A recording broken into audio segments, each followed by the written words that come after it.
You are looking at Julian's pronunciation guide, where we look at how to pronounce better some of the most mispronounced words in the world, like this other curious word. But how do you say what you're looking for today?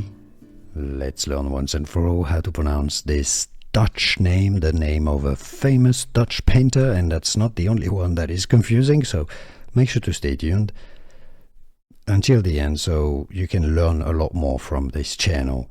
It's an artist. Dutch is the pronunciation we need to look at. So let's look at the Dutch pronunciation.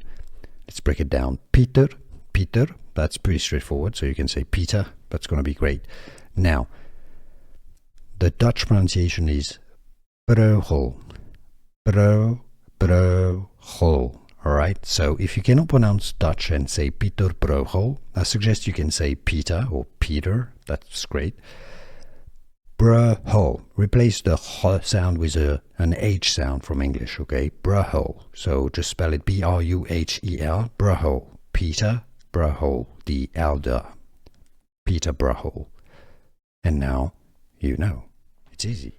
Here are more videos on how to pronounce more confusing words and names too many mispronounced. Like this video if you found it useful. I appreciate your support. I'll see you soon and thanks for watching.